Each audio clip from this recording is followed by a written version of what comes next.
Monsieur le Président, Madame, Monsieur. Les procès du siècle. Une série de rencontres imaginées et produites par le MUSEM. My life belonged to that struggle. Saison 2. Féminisme, genre et minorité. Réunissant témoins, spécialistes et pièces à conviction, les procès du siècle ouvrent un espace d'échange citoyen. Après une première saison consacrée aux questions environnementales, nous dédions cette deuxième saison aux minorités dominées et à leur manière de s'exprimer, de résister, de revendiquer leurs droits. Et devant lesquels j'ai cité un certain nombre de témoins. Les procès du siècle, saison 2. Féminisme, genre et minorité. 14 épisodes enregistrés dans l'auditorium du MUSEM. Épisode 14. Sommes-nous de plus en plus ou de moins en moins racistes ? Avec Rokhaya Diallo, Lilian Thuram et Tchoufik Hakem à la modération. Merci. Merci à vous toutes et à vous tous d'être venus si nombreux ce soir pour le dernier procès, parce que c'est le dernier procès de la deuxième saison des procès du siècle du MUSEM, une initiative parmi tant d'autres pour continuer ce combat progressiste. Et aujourd'hui, on questionne justement la nature de ces combats et surtout leur efficacité. En France et dans le monde, sommes-nous aujourd'hui, en ce 13 mars 2023, moins racistes qu'il y a, disons, 10 ans, 20 ans, 30 ans? Moi, ce que je vous propose, c'est un sous-titre. Les combats contre le racisme font-ils avancer significativement la cause? Et dans ce cas, nos deux grands invités auront des choses à nous dire. J'appelle à la barre Rokhaya Diallo, journaliste, militante, féministe, et Lilian Thuram, en sa qualité de président de la Fondation Éducation contre le racisme et pour l'égalité. Merci Rokhaya, merci Lilian d'avoir accepté cette invitation du MUSEM. Alors, en France, le discours de haine prend de l'ampleur, notamment dans les milieux politiques, ainsi que dans les médias audiovisuels et sur les réseaux sociaux. Alors, c'est pas moi qui le dis, c'est un rapport de la Commission européenne contre le racisme et l'intolérance, un rapport publié en septembre 2022. Et si cet organe indépendant d'experts saluait au passage, parce qu'il a fait aussi les progrès accomplis par la France dans la lutte contre le racisme, il exprimait aussi de vives inquiétudes, mais concrètement, sommes-nous de plus en plus, ou de moins en moins, racistes ? Alors, je vous pose cette question, sachant très bien que c'est une question très difficile. Allez, Rokhaya pour commencer. Merci pour la difficulté. Je veux avoir le ressenti. Oui, bien sûr. Bonsoir, déjà bonsoir à toutes et à tous. Merci beaucoup pour cet accueil chaleureux. C'est vraiment très agréable de savoir qu'on va s'exprimer dans une atmosphère bienveillante et vraiment à l'écoute d'une question qui est une question extrêmement difficile à aborder dans le contexte français parce qu'elle fait l'objet à la fois de déni, parce qu'elle est encore assez taboue. Donc il est difficile de répondre oui ou non à la question parce qu'en réalité, elle peut recouvrir plein d'aspects, c'est-à-dire que je ne sais pas si on est plus raciste, mais ce que je peux dire, c'est que en fait, la question, c'est est-ce que le racisme change en termes de degré ou en termes de nature? Et j'ai l'impression que ce qui change, c'est plus la manière dont le racisme s'exprime en termes de forme. Vous voulez dire moins frontal? Il est peut-être moins frontal. Peut-être qu'on est aussi aujourd'hui dans une société où il est plus infamant d'être reconnu comme raciste qu'autrefois. Donc il y a des stratégies en fait de camouflage. Et on est aussi dans un contexte où on va utiliser des idéologies progressistes pour masquer en réalité des projets racistes. La manière dont on va mobiliser par exemple des notions telles que celle de la laïcité et qu'on va détourner, ou la notion d'universalisme pour en réalité masquer un projet raciste, eh ben, c'est une manière de dire que oui certes il est aujourd'hui plus prestigieux de présenter dans l'espace public un aspect progressiste en disant oui, je suis universaliste, oui, je suis attaché à la laïcité, mais ça n'enlève pas en fait le projet raciste qu'il peut y avoir derrière une déclaration qui est en réalité une déclaration mensongère. Donc je crois qu'il y a une forme de subtilité qui rend difficile l'appréhension du racisme, et même parfois des gens se disent antiracistes et en fait au nom de l'antiracisme vont vouloir éradiquer les revendications des minorités. Donc c'est ça la difficulté, et je trouve que c'est vraiment dans la forme de l'expression du racisme qu'il est plus difficile de l'appréhender que c'était le cas il y a quelques années.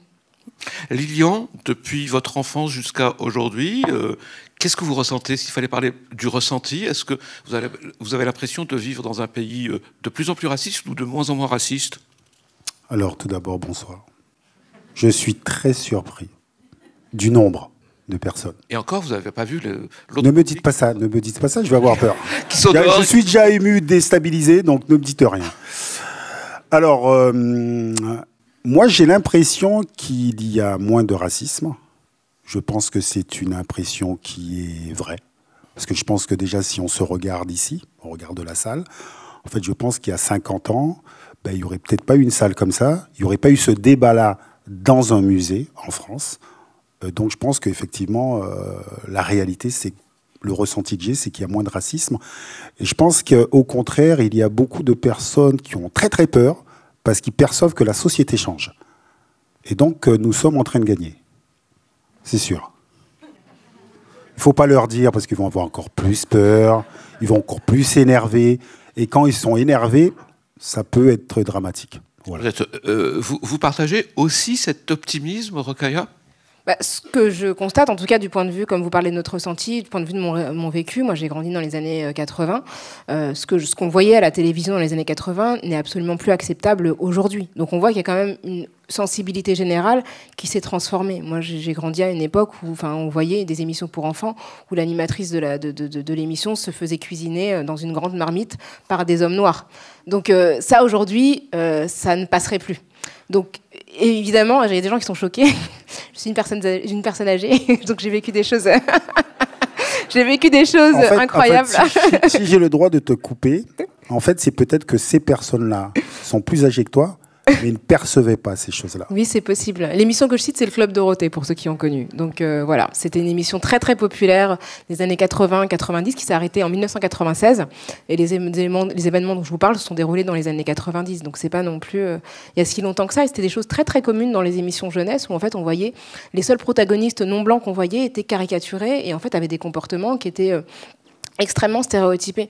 Et ça, aujourd'hui, pour plein de raisons, parce que aussi il y a des réseaux sociaux qui permettent une réponse, c'est-à-dire que moi, ces événements, je les ai vécus chez moi.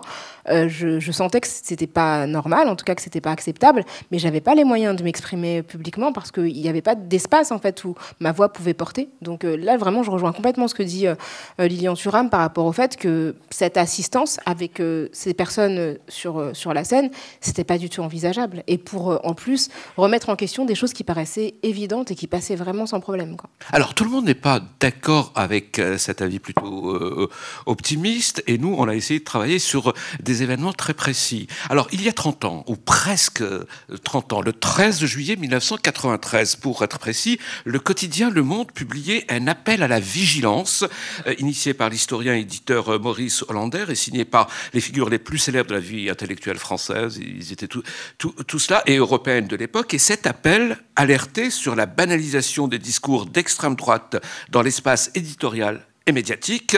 Ces signataires rappelaient que ces discours ne sont pas simplement des idées parmi d'autres, mais des incitations à l'exclusion, à la violence, au crime, et que pour cette raison, ils menacent tout à la fois la démocratie et la vie humaine, fermez les guillemets. Et dans un livre qui vient de paraître, le journaliste Edoui Plenel estime que non seulement cet appel n'a pas été entendu, mais que le racisme se banalise chez les politiques et surtout dans les médias.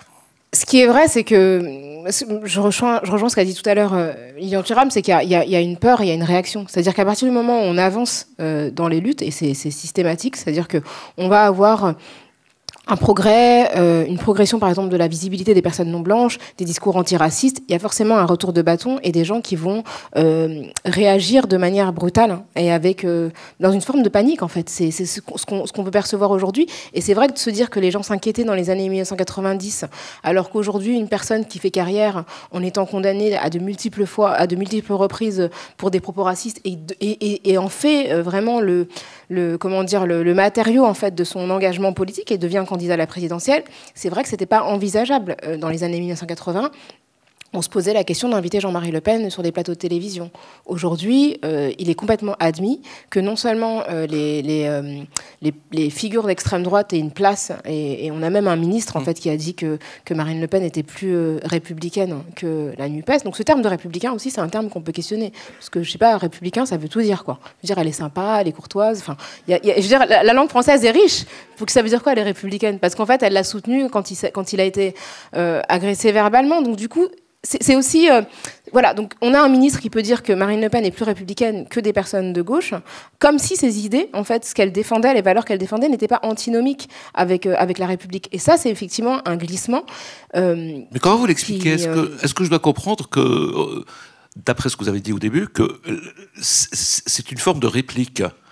C'est parce qu'il y a plus de visibilité qu'il y a plus de racisme qui s'exprime, que ce soit dans les médias ou dans le monde politique.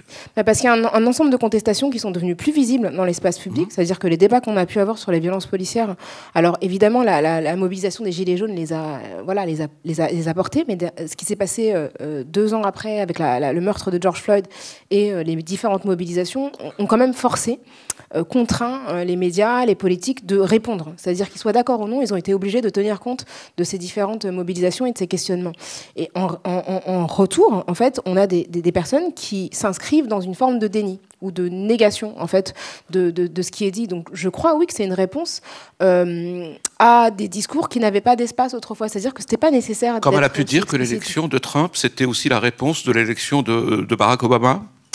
C'est une conséquence, en tout cas, c'est l'expression d'une peur, c'est-à-dire de voir une famille noire installée à la Maison Blanche, de voir aussi que ce qui se passe aussi, il y a une évolution démographique des États-Unis. C'est que ce que disaient les chiffres à l'époque de l'élection de Barack Obama, c'est qu'en 2050, les Blancs seraient minoritaires en fait par rapport au reste de la population, ils seraient moins de 50%, et que la population qui augmentait le plus vite, c'est la population latina et la population asiatique.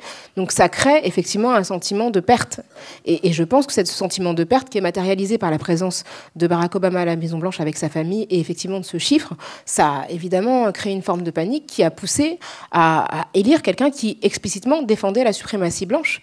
Lilian Thuram, pour reprendre à partir effectivement de cet appel à la vigilance et 30 ans plus tard, de voir que le racisme peut aussi se banaliser dans le discours politique ou dans les médias.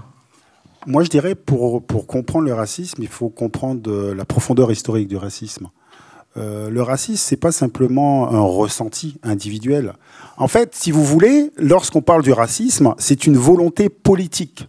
C'est une construction de discours pour éduquer la masse à dire voilà comment on se comporte avec les personnes non blanches. Il y a eu le code de l'indigénat. Le code de l'indigénat se termine dans les années 60. Là aussi, il y a une hiérarchie selon la couleur de la peau. Donc, en fait, ce que nous vivons actuellement, en fait, c'est une suite logique de l'histoire. C'est-à-dire qu'il faut faire très attention, c'est qu'effectivement, le racisme, avant tout, c'est une volonté politique. Ce sont des discours politiques. Et aujourd'hui, nous ne sommes pas dans le cas où, par exemple, en France, il y aurait des lois racistes. Et donc, c'est pour cela qu'en fait, effectivement, nous sommes dans une continuité historique et nous devons continuer à nous battre contre le racisme. Et ce qui est très intéressant, c'est qu'il y a quelques années de cela, on pouvait dire que le racisme provenait seulement de l'extrême droite. Ben, aujourd'hui, je pense qu'il y a des gens comme nous pouvons dire non. En fait, vous pouvez être raciste sans épouser le discours de l'extrême droite. C'est-à-dire que le racisme, en fait, c'est un fait culturel. Et donc, chacun de nous devons nous questionner sur ce sujet. C'est trop facile de dire qu'en fait, c'est l'extrême droite. Non, il y a des gens qui ont des discours très, très racistes, très violents, mais qui ne partagent pas la pensée politique de l'extrême droite. Il y a vraiment une peur. À partir du moment où il y a des gens qui commencent à vous dire qu'il y aurait une volonté de changement de société, ça veut dire qu'ils ont peur. Parce qu'en fait, effectivement, que ce soit Marseille ou Paris, vous voyez qu'il y a beaucoup plus de j'aime pas trop de ce mot-là, de diversité. Pourquoi vous n'aimez pas, d'ailleurs, ce mot? Mais parce qu'en fait, vous savez qu'on parle de la diversité. Par exemple, si on dit qu'il y a des gens de la diversité ici, en fait, en règle générale, on ne va pas dire que les personnes blanches ou considérées comme blanches font partie de la diversité. Ça veut dire que moi, je suis un homme divers. Pourquoi ? Ben parce que je suis marron foncé. Ben, on est tous divers. C'est comme les gens qu'on dit les racisés. Ben, en fait, on est tous racisés, en fait. Alors, comment vous dites ? Ben, je dirais qu'en fait, nous sommes une population multicouleur. Ça me plaît bien, ça. Alors, chacun de vous est venu avec des pièces à conviction. On commence par vous, Lilian Thuram. Pourquoi avez-vous choisi Black Panther ? En fait, c'était pour nous questionner sur nos imaginaires. Parce que le racisme est lié à nos imaginaires. Et nos imaginaires se construisent à travers notre éducation. C'est-à-dire que très souvent, nous réfléchissons à travers ce que nous voyons, ce que nous avons entendu. Et nos imaginaires sont complexes et peuvent accepter l'autre dans sa vérité si, effectivement, on vous a appris, on vous a montré des choses positives. Et donc, effectivement, ce film-là participe aussi à combattre le racisme. Ce film-là participe au fait de changer l'imaginaire collectif en disant qu'effectivement, un film où il y aurait que des acteurs noirs ne pourrait pas gagner de l'argent. Parce que, bien sûr, ce film-là, c'est avant tout pour gagner de l'argent. Hein. C'est pas pour faire plaisir aux Noirs. Hein. Et donc, en fait... Mais vous l'avez aimé, ce film Si j'ai aimé ce film oui. Ah, mais c'est une chance extraordinaire. Notamment pour les enfants qui grandissent avec cet imaginaire. Et peu importe leur couleur de peau, d'ailleurs. Ça veut dire que l'imaginaire ne peut plus être remis en question sur, effectivement, être noir à la télé, ça peut être magnifique, c'est un super-héros, tout le monde est incroyable, tout le monde est beau, c'est une Afrique imaginaire. Donc je pense que c'est très très important, effectivement, cette force-là, parce qu'encore une fois, c'est l'histoire qu'on raconte. Et l'histoire qu'on raconte, effectivement, sur certaines personnes, peut-être vous n'avez pas conscience, mais vous enferme dans des complexes de supériorité ou des complexes d'infériorité. Vous avez grandi avec quel super-héros, Lilian Thuram, justement? Écoutez, j'ai grandi avec Superman. J'ai grandi pire encore avec Tarzan. Vous imaginez? Pourquoi pire? Tarzan? Oui. Non, mais vous êtes sérieux ou pas? Explique-les Koudou. Mais Tarzan, mais vous imaginez le mec, il est tout seul dans la forêt et ça devient le roi de la jungle. Mais vous imaginez, il est supérieur aux animaux, bien évidemment, parce que l'être humain est supérieur aux animaux, à ce qui paraît. Et il est supérieur à tous les Noirs aussi dans la forêt. C'est juste incroyable. J'ai grandi avec un super-héros, Calimero. C'est d'une violence totale. J'ai grandi aussi dans un monde où il y avait la noiraude. Mais ça m'a traumatisé quand j'étais petit. Qui se souvient de la noiraude ici? Ouais, baissez les mains parce que là on voit que vous êtes très vieux. Faites attention à ça. Et donc, en fait, la noiraude appelait toujours le docteur en déprime et on se moquait de la noiraude. Et d'ailleurs, à l'école, on m'appelait la noiraude. Donc, en fait, si vous voulez, il y a en fait des super-héros qui vous traumatisent. Et donc, Black Panther, c'est juste incroyable. Je me suis dit, j'aurais dû grandir à cette époque-là. Voilà. On passe à votre pièce à conviction, Rokhaya Diallo, et vous avez choisi le cinéma, on reste dans le cinéma, mais vous avez choisi plutôt la parole d'une cinéaste. Cette cinéaste a réalisé ce film, Saint-Omer, et on va voir un extrait justement de l'interview de Alice Diop. Mais Une femme noire est une surface de projection. Il y a énormément de gens, mais moi, je me suis construit toute ma vie en tentant de résister aux choses que les gens projettent sur moi. Et un des grands plaisirs que j'ai eu à mettre en scène ces deux femmes, c'est qu'elles me permettaient de dessiller un peu les imaginaires qu'on a sur les femmes noires. Il y a très peu de récits qui mettent en scène des femmes noires puissantes, qui ne sont pas que définies par le fait d'être femmes, d'ailleurs. Et les plus grandes fiertés pour moi dans Saint-Omer, c'est de donner la possibilité au corps noir, à ces femmes noires, de questionner l'universel. Et toutes les femmes se reconnaissent en elles. Ouais. Toutes les femmes peuvent se reconnaître en elles, et ça, pour moi, c'est quelque chose de profondément politique. Voilà, on aurait pu prendre un extrait de la cérémonie des Césars, puisqu'elle a obtenu le César du meilleur premier film. Pourquoi, dans ces propos, vous avez senti quelque chose de l'ordre d'un changement d'époque, que quelque chose s'est passé pour que vous avez choisi précisément cet extrait, Rokhaya Diallo? Parce que déjà, Alice Diop, dans ce qu'elle incarne, le fait qu'elle ait reçu deux lions à Venise, le lion du futur et le lion d'argent, c'est déjà inédit pour une réalisatrice française. Donc c'est déjà quelque chose de vraiment avant-gardiste. Et que j'ai toujours l'impression en fait qu'on est reconnu plus facilement en dehors de son pays qu'à l'intérieur. C'est-à-dire que le cinéma d'Alice Diop, j'ai l'impression qu'il est très très bien compris en dehors des frontières françaises, comme un cinéma d'auteur, un cinéma extrêmement exigeant, qui, à travers deux personnages noirs, interroge quelque chose de très universel, qui est à savoir la maternité. Et ce qu'elle disait, je l'ai entendu dans les interviews dire qu'elle aille à Tokyo, au Canada, aux États-Unis, il y a énormément de femmes qui comprennent ce qu'elles disent, même si elle a fait le choix d'incarner ce récit à travers des des femmes noires, et que j'ai très rarement vu des films en fait qui mettaient en scène deux femmes noires totalement différentes, qui chacune en fait portait une forme de complexité. Et le personnage de Laurence Colli, donc qui est la mère infanticide, qui fait l'objet d'un procès dans Saint-Omer. En fait, c'est un personnage qui est extrêmement lettré, qui a une manière extrêmement soutenue de s'exprimer et qui déstabilise tout le monde parce que, en fait, les gens ne sont pas habitués. Et c'est une femme sénégalaise, donc qui a vraiment été socialisée au Sénégal. Ils ne sont pas habitués de voir des femmes noires immigrées s'exprimer de la sorte. Et je trouve que vraiment Alice Diop, c'est vraiment dans la continuité, dans la continuation de ce que disait Lilian Thuram à l'instant, a vraiment réussi à ancrer dans le cinéma français d'autres visages, mais en leur associant une forme de complexité qui n'est pas uniquement liée à ce qu'elles sont ethniquement et en termes d'origine, et je trouve qu'elle le défend très très bien. Et vous pouvez continuer en disant, et pour une fois, ce n'est pas seulement dans le registre comique, puisque vous l'avez dit. Exactement, mais c'est ça en fait. La question, c'est que moi j'adore les comédies, et je trouve ça très bien, mais souvent les personnages non blancs, de manière générale, dans le cinéma français, quand ils font des entrées, quand ils sont reconnus, c'est dans des comédies. Et on a toujours l'impression que on a besoin de décharger une forme d'aspect dramatique de la personne pour pouvoir ne pas remettre en question un certain consensus. Et ce que dit souvent Alice Diop, c'est que en fait, les gens veulent... Quand on est cinéaste non blanc, les gens veulent toujours faire de votre film un commentaire politique. Alors qu'en fait, c'est une cinéaste, que l'influence de Marguerite Duras est extrêmement présente dans son film, l'influence de Médée aussi, de la mythologie. Et que du coup, il n'y a qu'à l'étranger en fait, qu'on voyait la filiation cinéphilique ou littéraire avec des intellectuels en fait, et des artistes, là où en France, en fait, on voulait lui faire dire quelque chose de particulier. Et effectivement, c'est vrai que la comédie, ça a l'air d'être vraiment le registre attendu des personnes minoritaires, quoi. Lilian Thuram, vous voulez rajouter quelque chose sur ce propos? D'ailleurs, est-ce que vous l'avez vu, Saint-Omer? Malheureusement, non. Je vais peut-être réagir sur le dernier mot, les personnes minoritaires.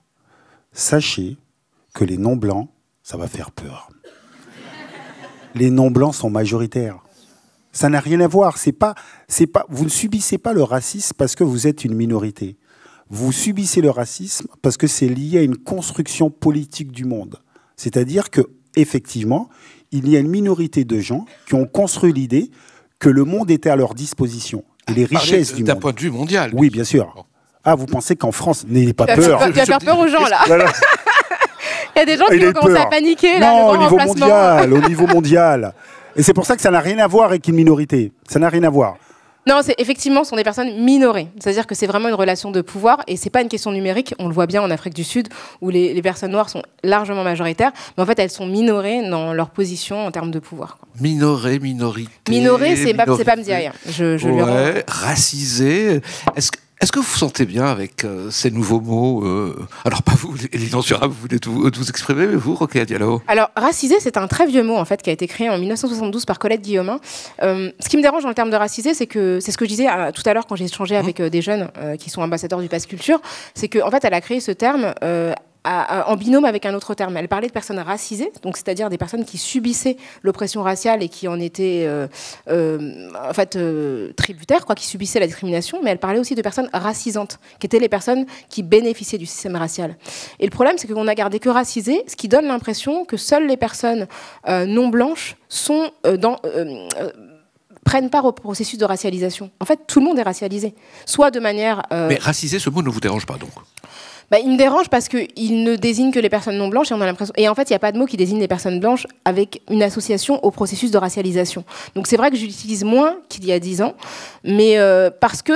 En fait, je trouve que c'est important de dire que tout le monde est racialisé. Certains sont racialisés à leur détriment et d'autres à leur bénéfice. Mais le processus racial inclut tout le monde. Autre génération de féministes, Elisabeth Badinter parle de gens de couleur. Est-ce que ça par exemple, cette expression, comment vous réagissez? Alors, non, mais Elisabeth Badinter, il y a des féministes de la génération d'Elisabeth Badinter qui sont pas de droite. Enfin, juste... Non, il y a Christine Delphi, il y a des gens qui ont aussi pensé les choses autrement. Non, mais Elisabeth Badinter a dit tellement de choses problématiques que si on commence à s'arrêter à chaque mot, c'est... Elisabeth Badinter, l'expression gens de couleur. Disons que c'est vrai qu'en anglais, on parle de personnes de couleur et j'ai l'impression, ou de personnes brunes, Et il n'y a pas forcément d'équivalent en France. En langue française, c'est vrai que c'est très très connoté et je suis pas... vu l'histoire de cette terminologie dans le contexte français et l'implicite, en fait, c'est toujours l'idée qu'il y a des personnes qui ont une couleur, des personnes qui n'en auraient pas. Donc c'est encore une fois exclure les personnes dominantes du phénomène racial. Donc c'est pas forcément très très juste, quoi. Merci. Il est temps maintenant d'appeler à la barre nos témoins, 2 témoins, un couple. J'appelle donc à la barre Janine et Robert, dit Bob.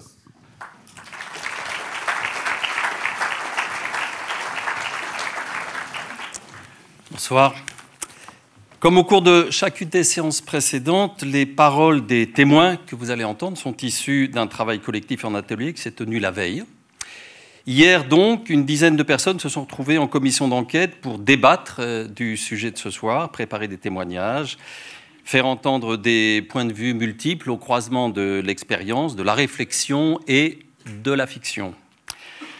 Avec Fabienne Julien, Rémi Baille et Éric Lecomte, nous avons animé ces séances tout au long de l'hiver. Et ce soir, avec Fabienne, nous avons eu envie, pour ce dernier rendez-vous de la saison, de prendre en charge à notre tour un témoignage. Devant vous, nous incarnerons donc ce soir un couple bien sous tout rapport. Bonsoir, moi c'est Janine. Je vous présente mon mari Bob. On est vraiment contents d'être invités tous les deux, Bob et moi, pour témoigner dans votre débat sur les racistes. Alors pour se présenter, nous on est un couple blanc, cisgenre comme on dit aujourd'hui, hétérosexuel, normal quoi. Nous, on n'est pas racistes et même on l'est de plus en plus à force de voyager. J'ai pris ma retraite il y a quelques mois déjà. Et pour l'occasion, Janine, ma femme, m'a offert une carte du monde à gratter.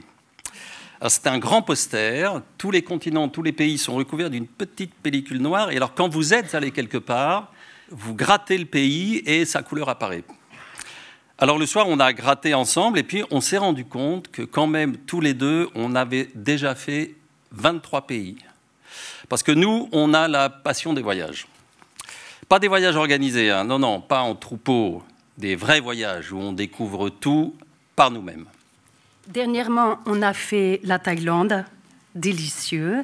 Avant le Pérou, c'est magique, le Pérou. On a fait la croisière du Nil, somptueux. On a fait le Maroc, moyen. On a fait Madagascar, mais on s'était trompé, c'était la saison des pluies. En fait, ça serait trop long de vous les dire tous. Non, dans les voyages, on ne peut pas être raciste. Ou alors, il vaut mieux rester chez soi. Non, c'est parce que c'est vraiment merveilleux de voir toutes ces cultures, tous ces peuples dans leurs conditions de vie authentiques. On peut dire qu'on a toujours été très bien accueillis partout. On n'a jamais senti de racisme. Les gens sont gentils en général. Ce qu'on aime quand on voyage, c'est d'abord la cuisine, goûter les spécialités culinaires du pays. C'était pour ça la Thaïlande. Là-bas, ça n'a rien à voir avec un restaurant thaïlandais. Hein. Et puis, il faut en profiter parce que là-bas, c'est pas cher du tout, les restos. Et la culture, surtout, la culture. Les fêtes traditionnelles, les danses, même les cérémonies. On a une collection incroyable de selfies, Janine et moi, dans tous les plus beaux coins qu'on a vus. On les envoie à nos enfants, à Charlie Gore et Capucine, pour leur donner le goût du voyage. Hein. Il faut éduquer les jeunes. Ils voyagent déjà aussi. Oui, mais bon, quand même, Bob, une fois, ça ne s'est pas très bien terminé. On était au Maroc et on a voulu faire un trek dans le désert. Il y avait une promo, week-end de 3 jours aux dunes de Merzouga. Un trek pour se ressourcer, se dépasser, rencontrer différemment d'autres personnes dans des conditions très différentes. Alors, on était avec 2 guides et 5 chameaux, un chacun et un pour le matériel. Les 2 guides étaient habillés en bédouins, des vrais hommes bleus du désert. Et ça, c'était impressionnant. Bon, premier soir, magique, feu de camp, dîner sous les étoiles, incroyable. Deuxième soir au bivouac, l'un des chameaux était en période de rut, Bon, déjà la veille, il était hyper nerveux, mais là, il se tenait plus. Puis Bob, il n'a pas fait attention. Il a voulu se faire un selfie devant les chameaux. Et là, celui en rut, il l'a mordu à la cuisse, mordu fort. Ça a saigné. Ah non, mais quel con ce chameau! Et alors là, Aziz, le guide, il a voulu me faire un emplâtre avec je sais pas quoi, des sortes de baumes et des herbasses. Bon, alors bien sûr, j'ai pas voulu qu'il me touche. Hein. Parce que non, enfin, pas question de faire n'importe quoi avec cette blessure. Alors, on a écourté le trek et le lendemain, on a été à l'hôpital, à Ouarzazate. C'était un peu moyen. Alors, on a préféré se faire rapatrier quand même. On avait besoin d'être dans un environnement vraiment sûr. Quoi. Alors, ensuite, à notre tour, Aziz, le guide, il nous a contactés sur WhatsApp pour savoir comment allait Bob, si ça s'était bien cicatrisé, tout ça. Mais comme nous, le premier soir, dans le désert, on l'avait incité à visiter Marseille. On avait un peu peur qu'il veuille débarquer chez nous. Alors, on lui a répondu une fois, peut-être deux, et après, on a arrêté. Bon, c'est vrai qu'après tout ça, pendant un temps, on a quand même préféré voyager en Europe. Et puis, il y a eu le Covid. Après, c'était plutôt normal de faire du tourisme chez nous. Ils l'ont bien dit, hein, d'ailleurs. Hein. On a fait les capitales, Hambourg, Dublin, Rome, même Palerme. Qu'est-ce qu'ils sont vivants, ces Italiens. Et ça chante, ça sifflote, ça parle fort. Non, vraiment, ils ont un tempérament bien à eux. Nous, les Italiens, on les adore. C'est vrai que quand on rentre chez nous, on préfère rester peinard parce que c'est quand même fatigant, tout ça. Là, on vient de déménager. On a finalement préféré Aix à Marseille. C'est plus calme. Et puis, dans notre quartier résidentiel, on connaît tous les voisins. Donc, c'est notre message, hein, ce soir, les jeunes. Il faut voyager. Il faut aller à la rencontre des autres. Hein. C'est important, ça. C'est important. Merci, hein, merci beaucoup de votre attention. Merci beaucoup. C'est magnifique. Alors comment c'est, Lilian, commentez ce témoignage? Tout d'abord, félicitations. Franchement, magnifique. Alors, ce que je retiens, c'est voyager chez nous.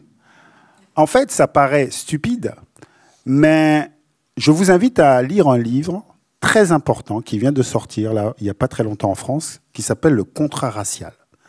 En fait, on ne se rend pas compte que chacun de nous ici, nous avons été éduqués à travers le contrat social.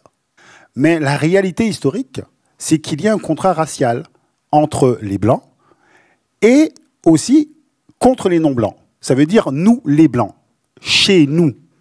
Et en fait, ce contrat racial est très puissant, plus puissant qu'on le pense. C'est-à-dire que, par exemple, moi, j'ai découvert que j'étais noir à l'âge de 9 ans.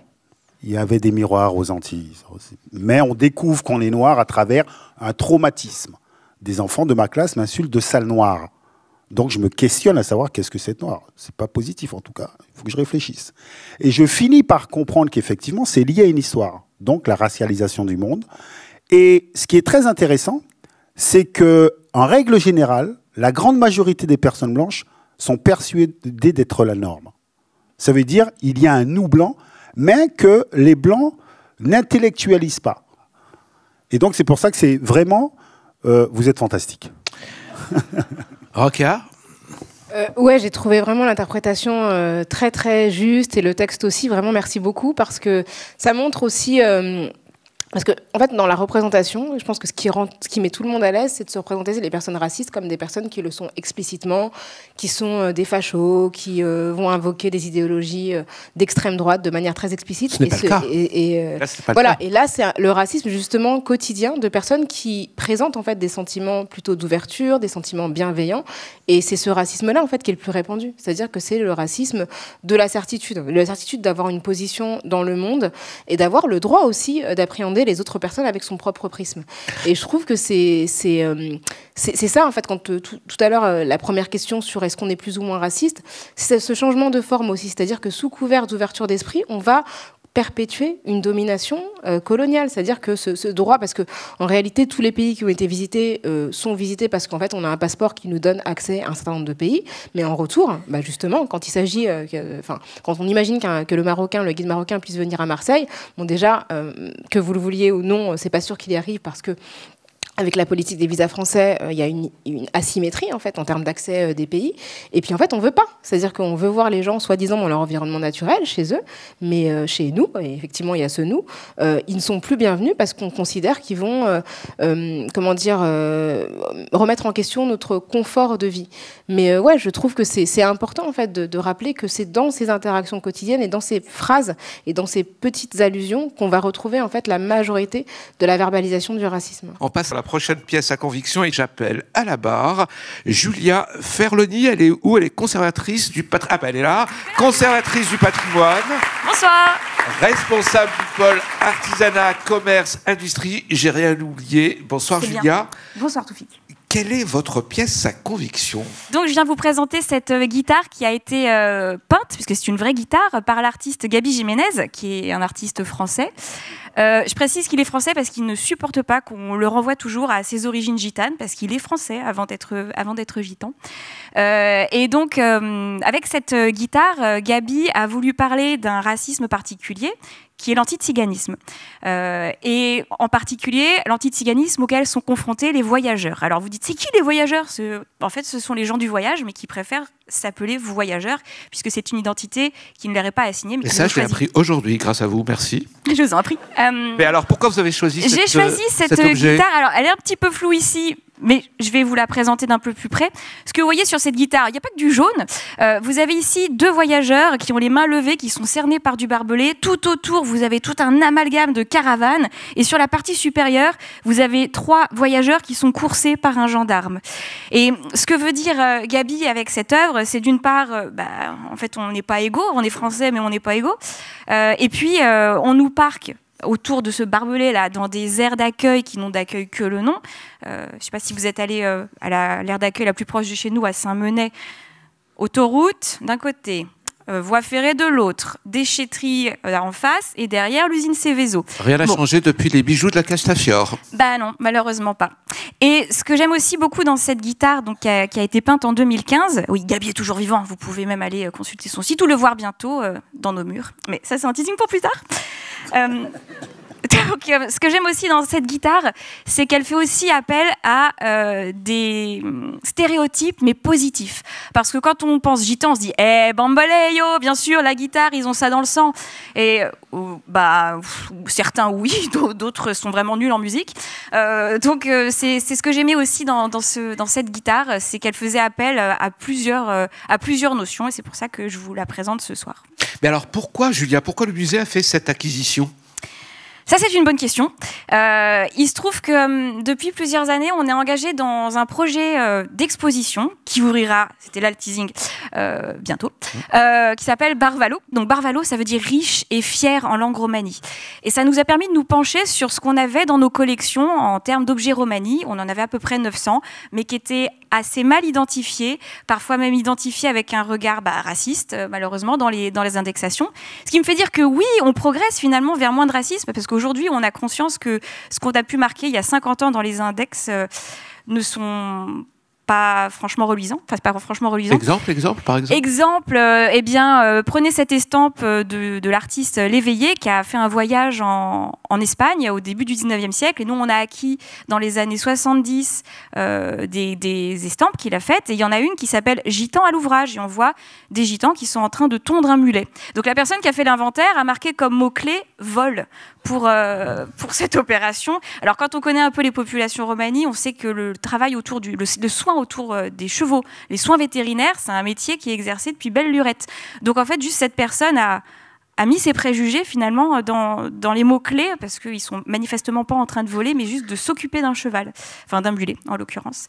Donc voilà, on a fait ce travail de relecture, et on a aussi, puisque l'exposition Barvalo est co-créée avec, on est 19 commissaires en fait, d'origine romanie et non romanie, et donc on a aussi travaillé sur ce que c'est qu'un patrimoine romani aujourd'hui en concertation, et donc on a acquis de l'art contemporain, des artistes romaniques comme Gaby, pas uniquement français mais de toute l'Europe. On a a aussi acquis des objets qui sont en lien avec la mémoire de l'Holocauste, puisque l'Holocauste de Roumanie, on n'en parle pas beaucoup, et qu'il faut quand même témoigner de ce qui est arrivé, et aussi autour de la caravane, puisque ce qui nous a beaucoup surpris, c'est que les voyageurs de notre groupe ont dit, en fait, nous, on est très fiers de notre habitat, et on voudrait se faire savoir que c'est une manière d'habiter, de vivre, et qu'on a aussi une esthétique de la caravane qu'on voudrait partager, et ça fait partie de notre patrimoine. Voilà. Merci beaucoup, Julia Ferloni. Donc, c'est le 10 mai, c'est la prochaine exposition, grande exposition du MUSEM. Merci beaucoup. Portes ouvertes le 9 mai, venez. Alors, 40 ans après la marche pour l'égalité ou contre le racisme, la marche des beurs, première manifestation antiraciste en France, comment voyez-vous, vous, Rokhaya Diallo, vous, Lilian Thuram, ce qu'ont fait la génération d'avant vous? Comment les combats antiracistes ont été menés? S'il fallait parler de cette génération, la génération touche pas à mon pote, pour celles et ceux qui s'en souviennent, vous êtes plutôt critique, si j'ai bien compris, Rokhaya. Mais j'ai l'impression que ça va mieux à SOS Racisme là depuis quelques années. Ah bah alors explique-nous. Donc déjà, je fais une distinction entre la marche pour l'égalité et SOS Racisme. Donc la marche pour l'égalité contre le racisme qui a été initiée notamment par Toumi Djaïdja, c'est un énorme mouvement social de 1983 qui malheureusement est très peu connu. Si vous faites un micro-trottoir aujourd'hui dans la rue, les gens ne savent pas qui est Toumi Djaïdja. Les gens ne sont pas capables de citer les marcheurs et ont même oublié l'existence de la marche, alors que 100 000 personnes sont arrivées à Paris le 3 décembre 1983. Donc déjà, c'est cette question de la mémoire. C'est-à-dire que quand on parle de la mémoire de l'antiracisme ou de figures iconiques de l'antiracisme français, enfin de l'antiracisme en France, on va citer Martin Luther King, on va citer Nelson Mandela, on va citer Angela Davis, mais dès qu'il s'agit de citer des Français, et des Français contemporains comme les marcheurs, il n'y a plus personne, on ne les connaît pas. Alors, je vais citer Harlem Désir pour aller dans le vif du sujet.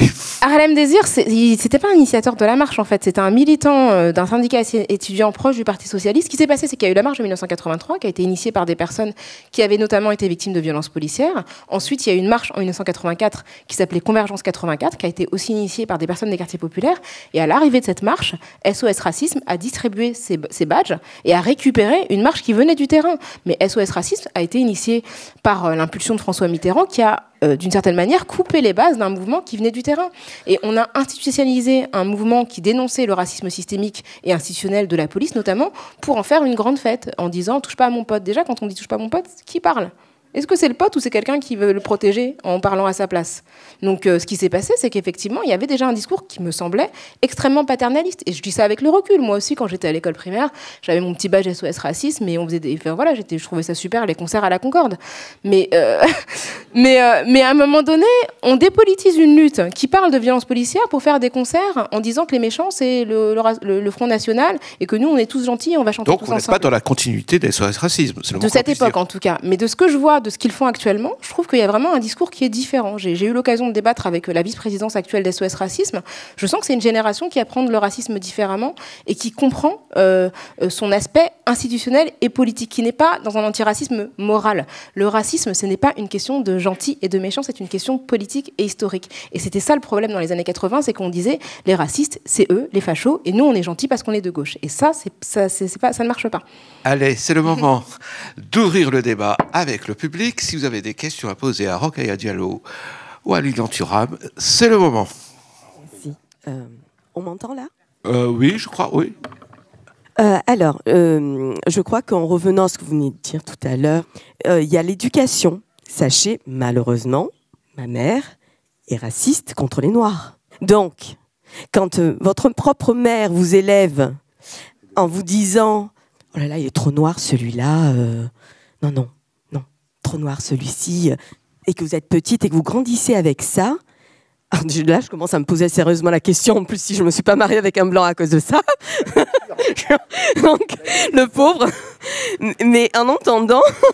Alors, excusez-moi, arrêtez de rire, s'il vous plaît.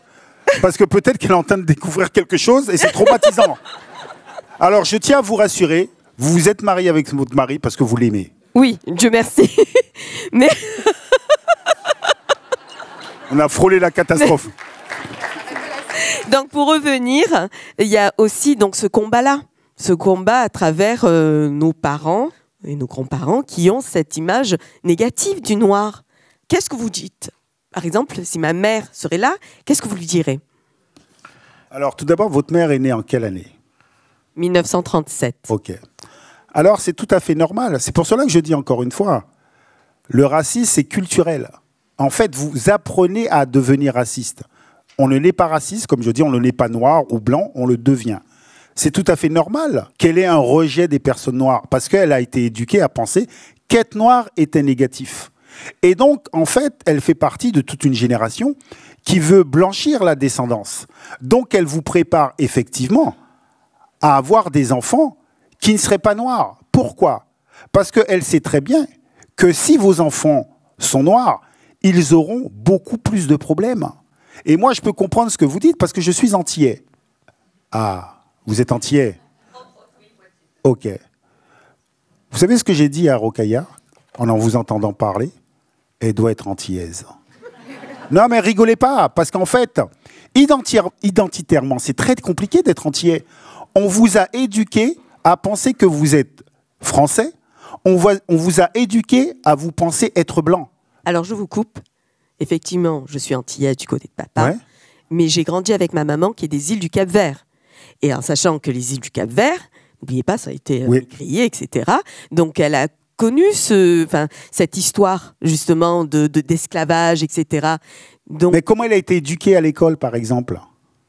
Le problème, c'est qu'aux îles du Cap-Vert, à cette époque, il n'y avait pas beaucoup de monde qui allait à l'école. Mais est-ce qu'elle entendait que, par exemple, les ancêtres étaient des Gaulois ? Non, je pense pas. Ah, ma mère a entendu ça. Non, parce que les îles du Cap-Vert n'apparaissaient pas, moi, quand j'allais à l'école, n'apparaissaient même pas encore sur la carte Atlas. C'est arrivé beaucoup plus tard. C'est réel, ce que je vous dis. Donc, c'est pour ça quand je vous dis, quand vous avez des parents, parce qu'on pourrait dire qu'elle est née aux Antilles ou alors en France, et qu'elle ait cette réaction-là, parce qu'elle a eu cette éducation-là, mais que là, voilà, et qu'elle est des îles du Cap-Vert quand même. Mais vous savez, encore une fois, lorsqu'on parle du racisme lié à la couleur de la peau, en fait, c'est une histoire monde. Il faut vraiment prendre conscience que le racisme, ça n'a rien à voir avec si tu es français, italien. C'est une histoire monde. C'est-à-dire, on a construit l'idée dans le monde qu'en fait, les blancs étaient des êtres humains et les non-blancs des sous-humains. Et donc, ça veut dire que votre mère était éduquée à travers ça. Elle a été éduquée à travers, en fait, il faut faire comme les blancs. D'ailleurs, ce qui est très intéressant avec cette nouvelle génération, des personnes non blanches, en fait, ils n'ont rien à prouver aux blancs. Les générations d'avant, on va leur prouver que aussi on peut. C'était ça le danger. Et donc, écoutez, en tout cas, moi, je sais que votre mari vous aime et que vous l'aimez. C'est pas parce que... Voilà. Est-ce qu'on ne terminerait pas là-dessus ? D'autant plus que Rokhaya et Lilian ont accepté de signer quelques livres. Donc, ouais, d'accord. Donc, merci à vous d'être venus pour cette dernière. Merci, cher public. Merci d'avoir assisté à ce procès.